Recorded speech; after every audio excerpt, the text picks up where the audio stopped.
The rain came first, sheets of it slamming the pavement outside Lucian's in waves so heavy they swallowed the street noise whole, turning the city into something muffled and close and mean.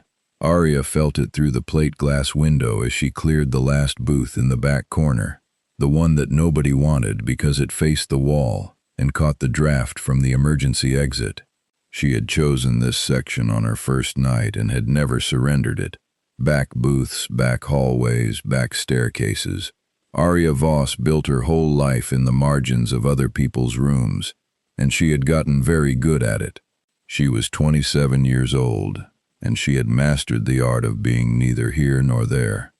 Wide hips carried sideways through narrow service passages, full arms tucked close, soft belly kept turned away from the bar where the prettier girls worked the better tips.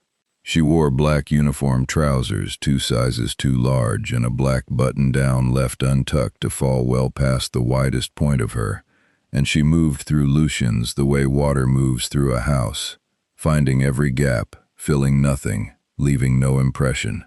The rain disagreed with all of that. The rain against the window was enormous and indifferent, and it made the warm amber interior of the club feel both safer and more exposed, like being a fish in a lit tank while the dark pressed in from outside.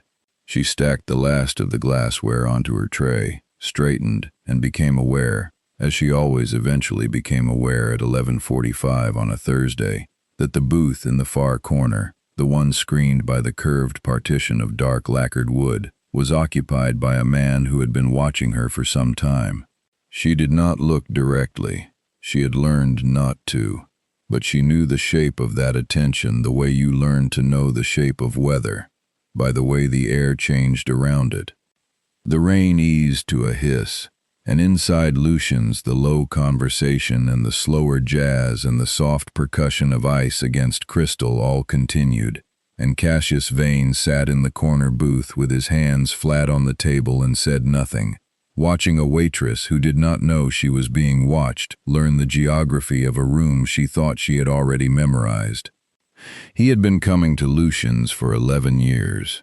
He owned it, in the way that he owned most things in this city, through a sequence of shell companies that his lawyers updated quarterly and his accountants prayed over monthly.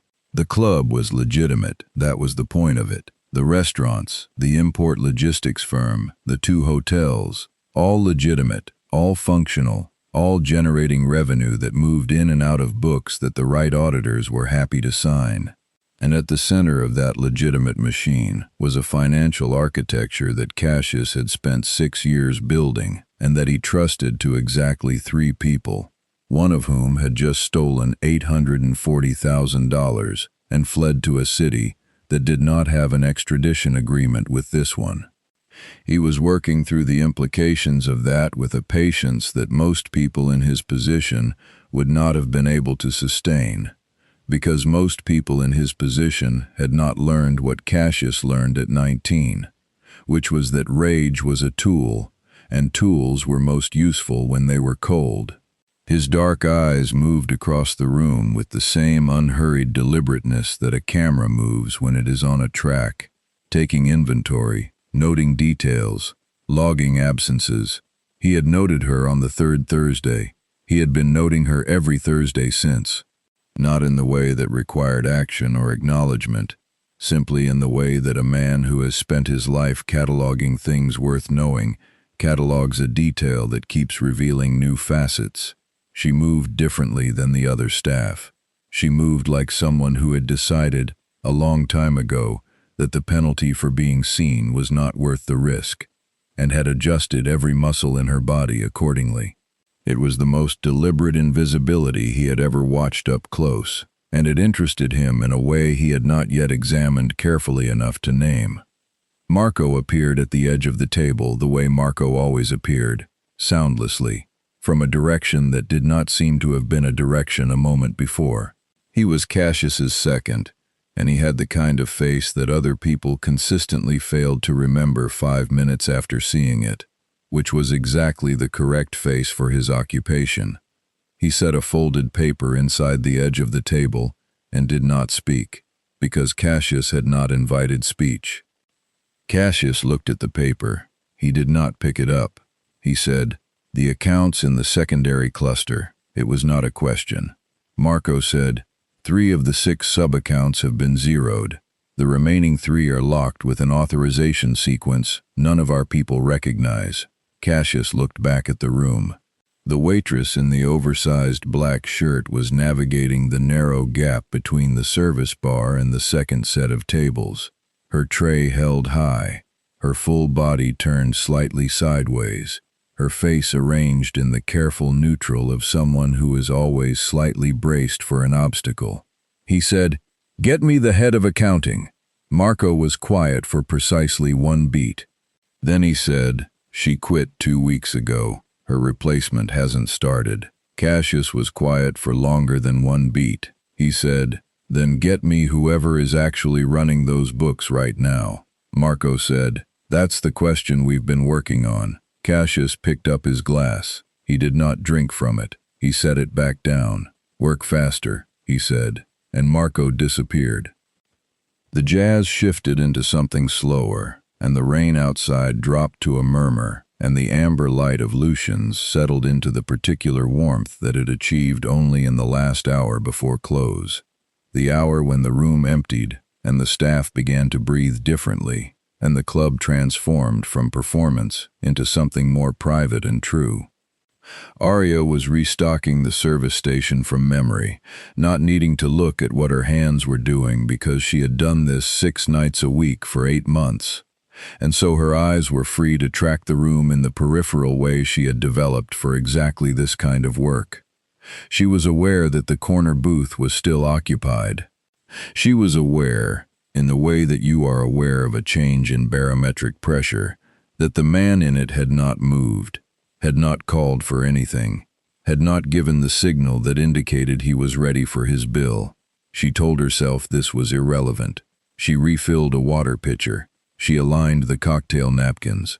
She was very careful not to look at the corner booth directly, because the one time she had looked at it directly, about 4 weeks ago, she had locked eyes with the man inside it for 3 full seconds before her nerve failed entirely, and she had found something urgent to do on the opposite side of the room. She had not been able to fully account for those 3 seconds since. He had dark eyes. That was the extent of what she was willing to remember. Her section mate Bria materialized beside her at the service station and said, in the theatrical whisper that was Bria's default register for any statement she considered interesting, "He's still there." Arya said, "I noticed." Bria said, "He's been there since 8. Arya said, "I know." Bria said, "That's Cassius Vane." Arya kept her hands moving on the napkins. She said, "I know who he is." Bria made the sound that meant she was reassessing whether Arya was as uninteresting as she had assumed.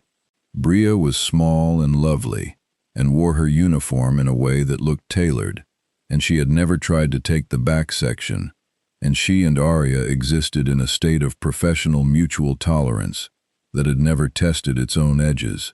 She said, "He's looking at you." Arya said, "People look at things." Bria opened her mouth, and then Cassius Vane said, from across the room, without raising his voice, "Miss." The room did not literally go silent, but it felt as though it did. The single syllable had traveled across the amber warmth of Lucian's with the authority of something that did not need to announce itself as authority. Bria went very still. Arya turned around. He was looking at her, not in the peripheral or incidental way of a man who happens to be facing her direction. He was looking at her with the direct, unhurried attention of someone who has decided that this is where his attention belongs, and sees no reason to pretend otherwise. He was exactly as she remembered from the 3 seconds 4 weeks ago, except that now there was no pretending she hadn't looked. Broad shoulders inside a jacket so dark it ate the light around it. Dark hair, clean cut, the kind of tidiness that required both money and discipline. A jaw so angular it looked like an architectural decision, and those dark eyes, which were doing the thing she had been trying to forget they did, moving over her in the careful, deliberate, cataloging way as though she were a room he was learning the geography of.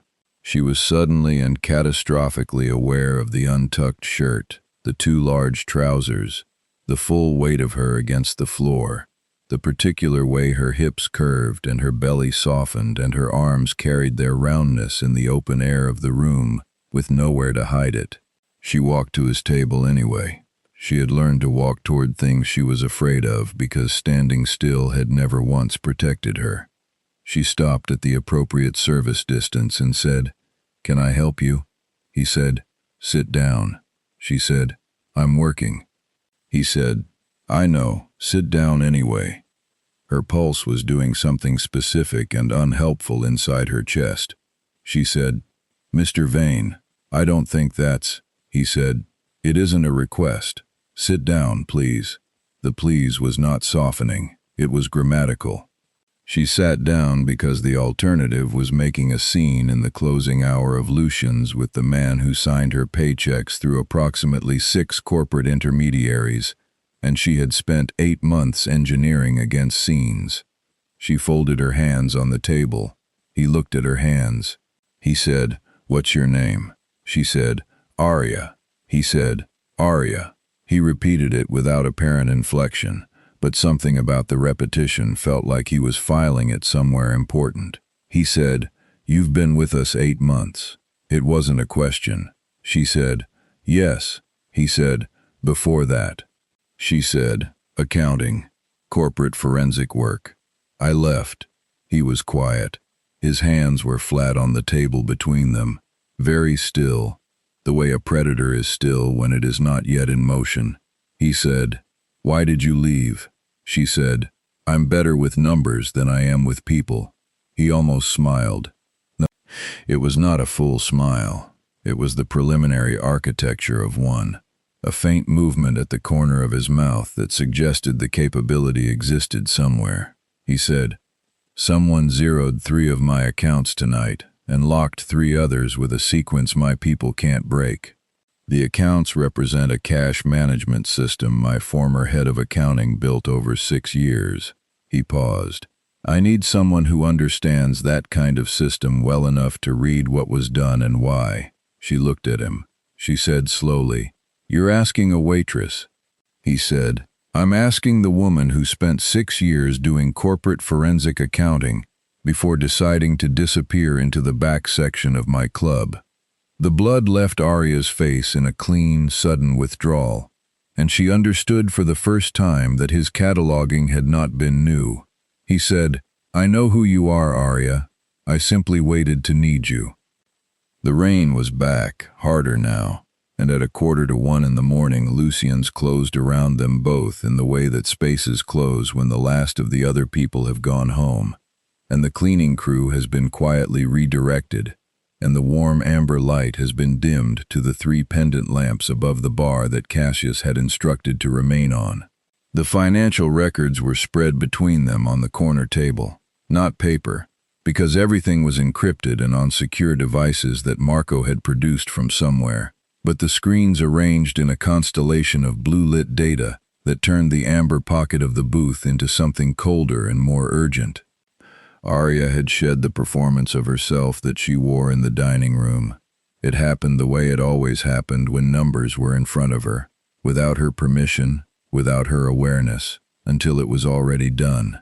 She was leaning forward, both elbows on the table, the untucked shirt falling away from her shoulders as she bent toward the nearest screen, her full lower lip caught between her teeth in concentration, her eyes moving with the rapid, focused intensity of someone reading a language they dreamed in. She said, "This isn't just theft." Her voice had changed. It no longer had the careful service cadence, the pleasant neutral of someone professionally unobtrusive. It was direct and certain, and a full register lower than he'd heard it before. He said, "Explain." She said, "Whoever did this knew exactly what they were taking and what they were leaving. These 3 accounts that were zeroed, they're the ones that clear on a 48-hour cycle. By the time the 0 registers as an anomaly, the money's been through 3 conversion points. But these 3, she pointed at the locked accounts, these weren't locked to keep you out. They were locked to keep you in.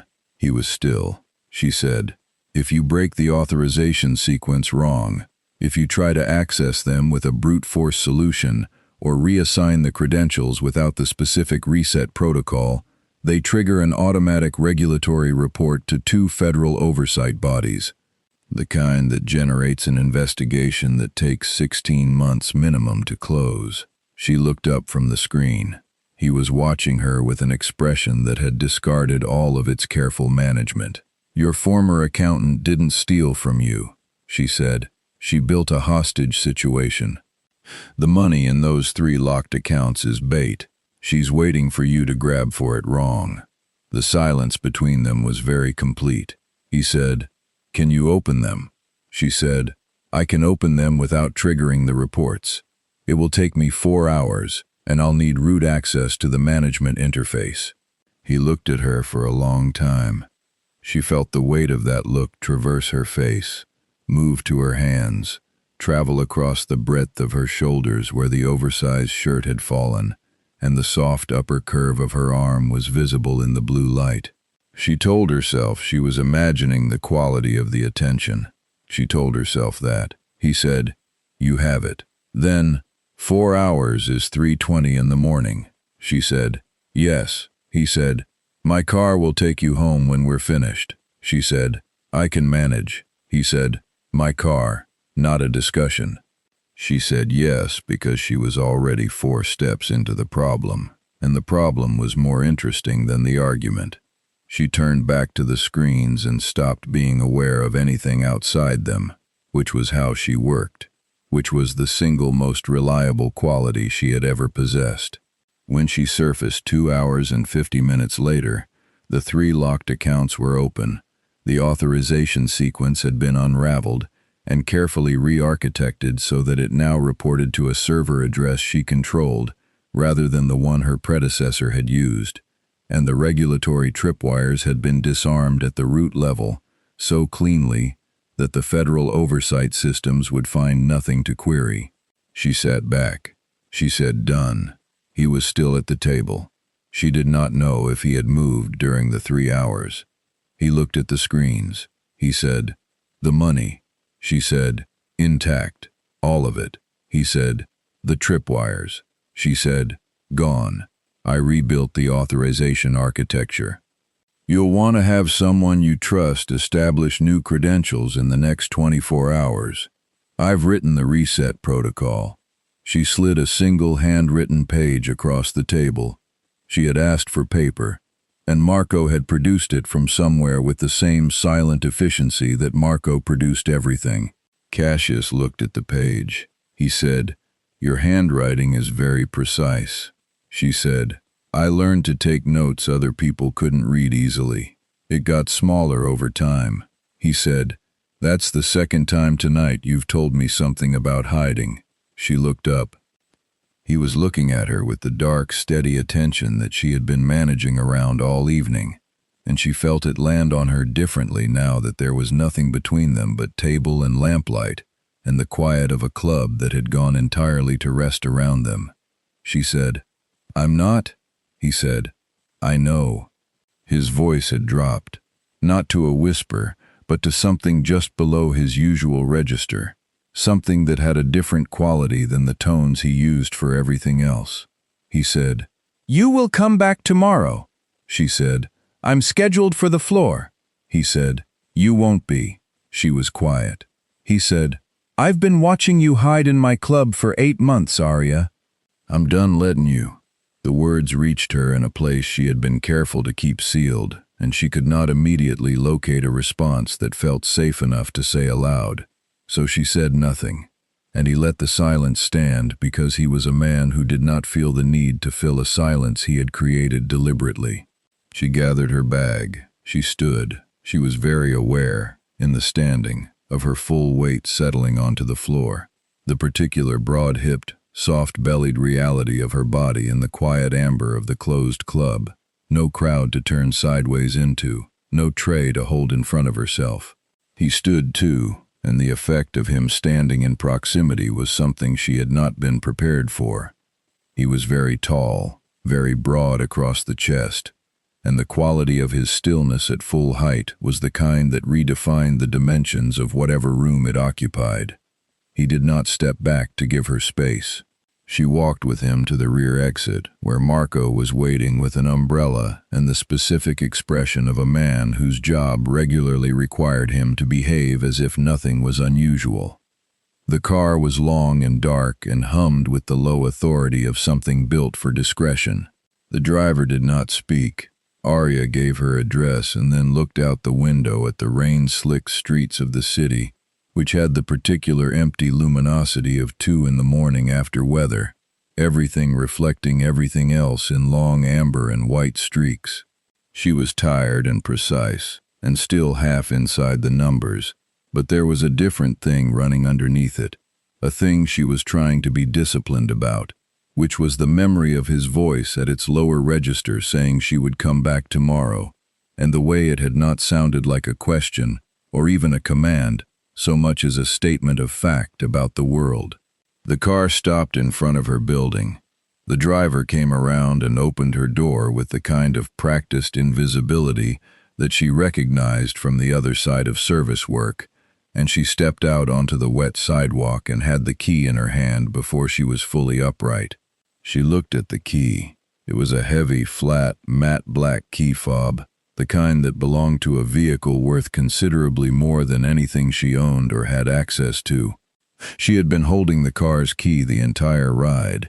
It had been on the seat beside her when she sat down, and she had picked it up without examining it, and now she was standing on the pavement in the rain, and the driver was standing at a respectful distance, and the car was still running, and the key was in her hand, and she was, with sudden crystalline clarity, not going to give it back yet. She stood in the wet quiet and looked at the key for 3 full seconds. Then she closed her hand around it and walked into her building. She heard the driver say, very carefully to someone on his phone, "Sir." She kept the keys. Cassius was still at Lucian's. Marco had his phone face up on the table and the driver's message was there, and Cassius read it once, and then set the phone down and looked at the middle distance for a moment that lasted about the length of an exhale. Then he almost smiled. It was the same preliminary architecture as before, except this time it completed itself. A slow, quiet, fully realized thing that transformed the angular severity of his face into something that would have been unrecognizable to anyone who had ever tried to do business with him under adversarial conditions. He said to Marco, who was standing at the appropriate distance and looking at the wall, "She kept the keys." Marco said, "Yes." Cassius said, "Good." Marco said nothing, because Marco was very good at his job. Cassius stood. He said, "Send the car back in the morning. Tell him not to knock until 8. Marco said, "Yes," Cassius said. "And Marco." Marco looked at him. "Find out everything about why she left corporate forensic work." "Everything." Marco said, "Yes." Cassius picked up his jacket.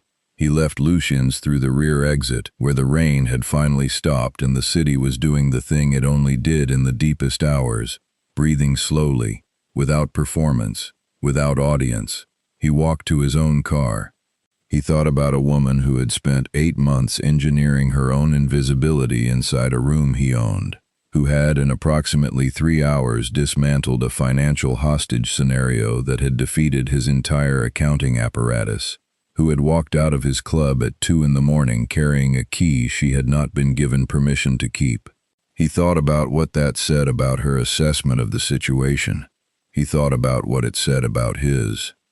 The morning was the kind that followed hard rain, clean and too bright and slightly unreal. The streets washed to a color they only achieved this early, before the city reasserted its usual grime. Arya had slept 4 hours and woken before her alarm and lay in the particular quality of consciousness that follows 4 hours of sleep after a night of intense problem-solving, where the mind is technically rested but the edges are still buzzing with the residue of difficult work. She made coffee. She stood at her kitchen window in an oversized t-shirt and leggings, the key fob on the counter beside her mug, and looked at the street below. She picked up the key and held it. She had not, in the cold and sober light of 6:30 in the morning, arrived at a fully articulated explanation for why she had kept it. The most honest version she could construct was that it had felt, in the moment, like the only legible response to a situation in which she had been seen more completely than she had been seen in years, possibly longer, and she had not known what to do with that except to refuse to fully relinquish the connection and see what he did about it. This was not a plan. This was, she acknowledged, more accurately described as an impulse.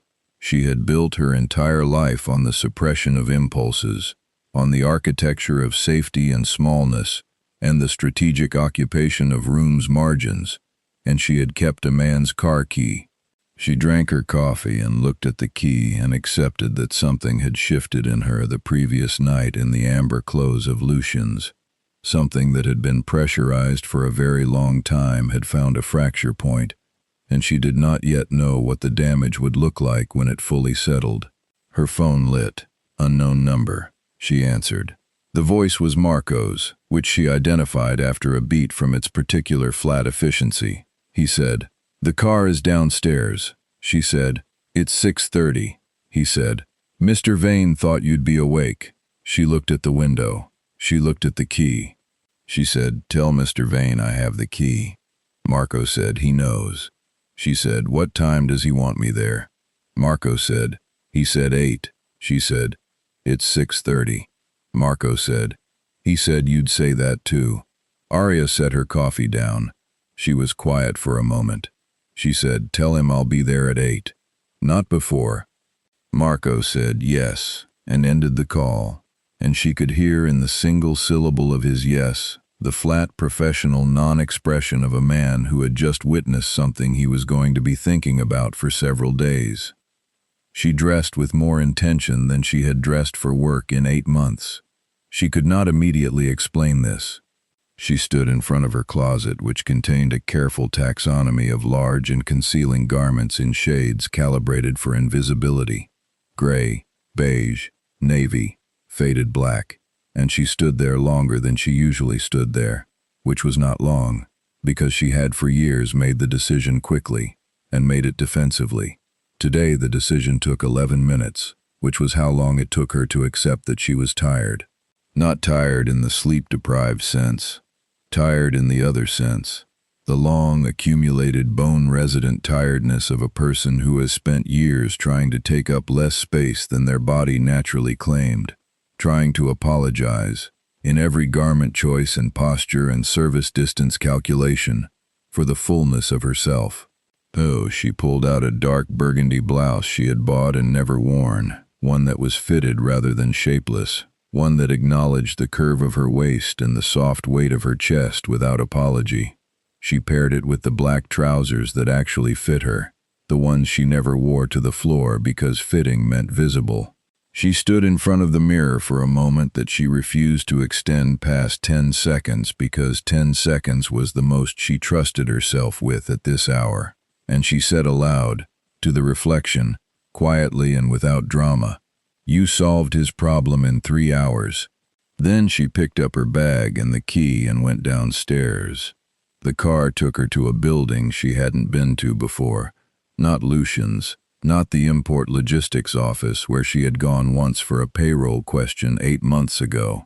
This was a tower of dark glass in the financial district, the kind of building that advertised its own seriousness through architecture, and the driver took her to a private elevator that required a code that he entered without commentary, and the elevator opened directly into a floor that was the structural opposite of Lucian's warm amber. Here it was charcoal and slate and the kind of clean, cold modernism that communicated that everything in the room was chosen rather than acquired, that there was a sensibility operating at a level of precision that most people would mistake for mere wealth. Marco was at the elevator when it opened. He looked at her once, at the burgundy blouse, and his face produced a micro-expression of something neutral that was his version of being impressed.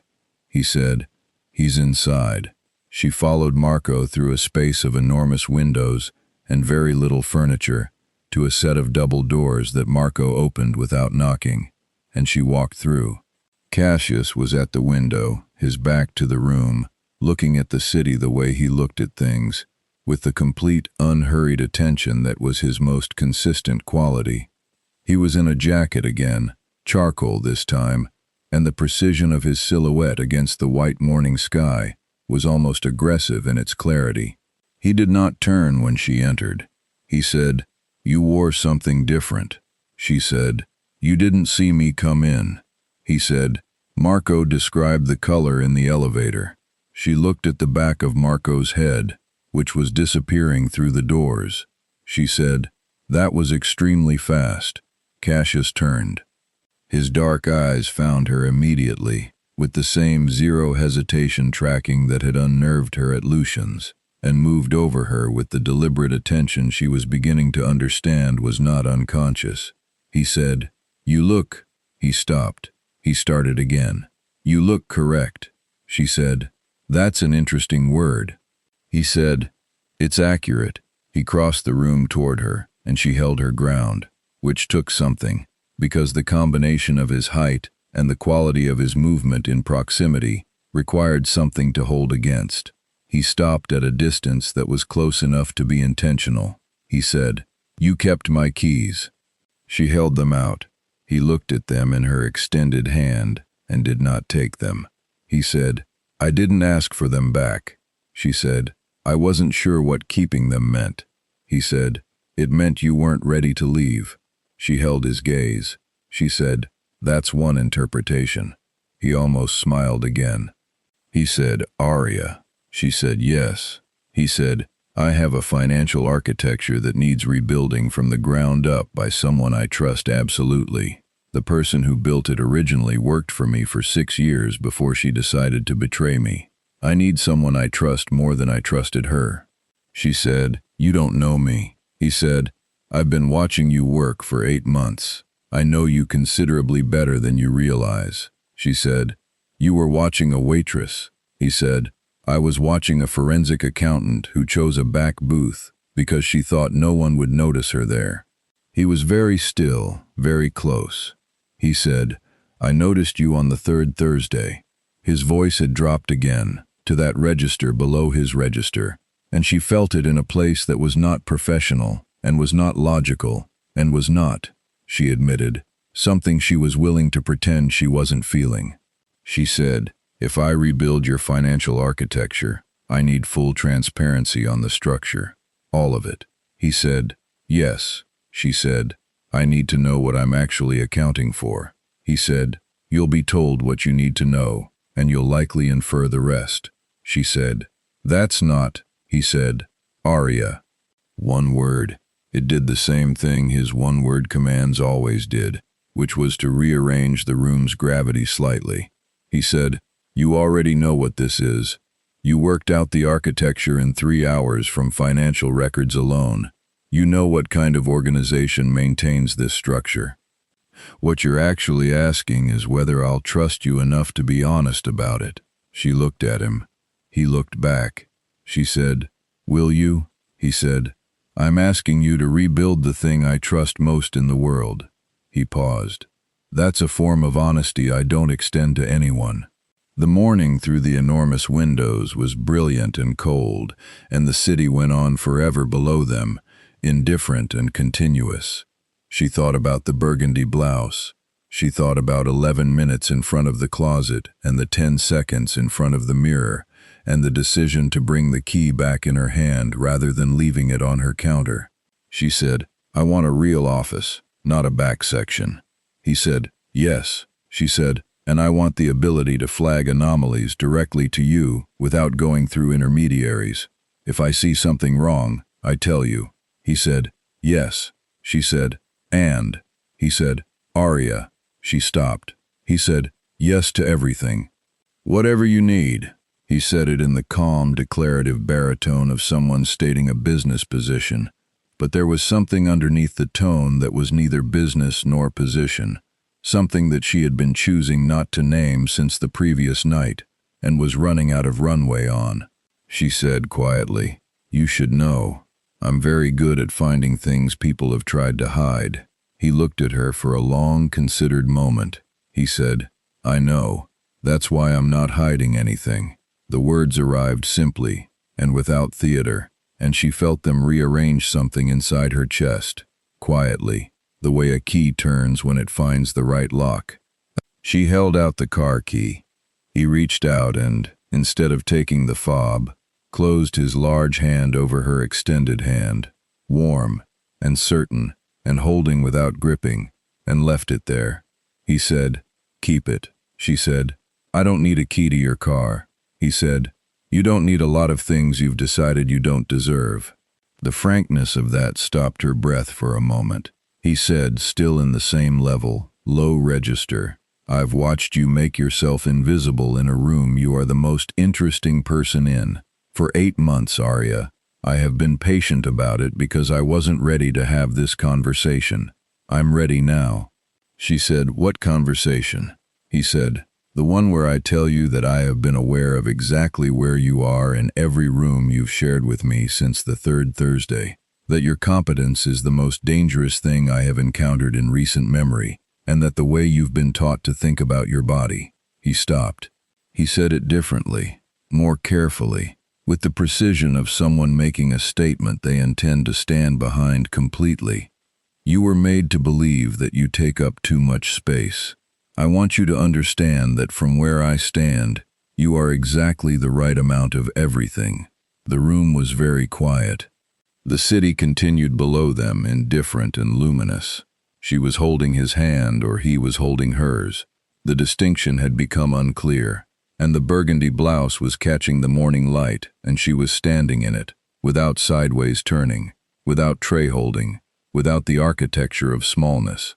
She said very quietly, "You're my employer," he said. "I'm your employer, who has been watching you for 8 months, and intends to continue."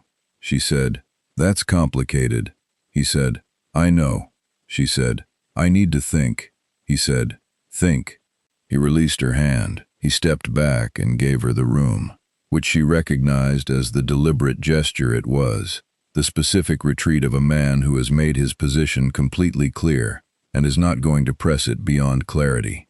She stood in the space he had created for her and looked at the city below and held the key in her hand and thought, with the precision she brought to every problem she considered worth solving, about what she actually wanted. She had been so long in the practice of not wanting things that the process had a slightly foreign quality, like working a muscle group she had let atrophy. But it was there. The capability was there. She turned around. He was at the window again, his back to the room, looking at the city with the patience of someone who has decided to give her as long as she needs, which was, she understood, another form of statement. She said, "I want my own accounts. Separate from the management structure. Authorized only to me." He said, "Done." She said, "And I want—" She stopped. She said it. "I want you to stop watching me from corner booths and say things to my face." He turned. The corner of his mouth was doing the thing. He said, "I just did." She said, "I mean going forward." He said, "Also just did." She crossed the room and handed him the key. He took it this time. His hand closed around it, and then around her hand again, without hurry, and he said, very quietly, in the lowest register she had yet heard from him, "You wore something they could see you in." She said, "Yes." He said, "Good. Don't stop."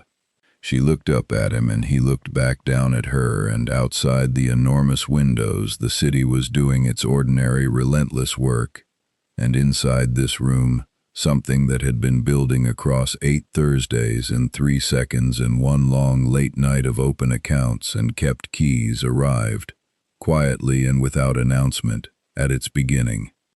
If this story found the part of you that needed someone to stop being invisible today, hit the like button and let it know you were here. Share this with someone who needs to hear that the back section was never where they belonged. Subscribe so the next story finds you when it comes, and leave a comment telling us what you want Arya to find hidden in Cassius's books next, because we both know she's already looking.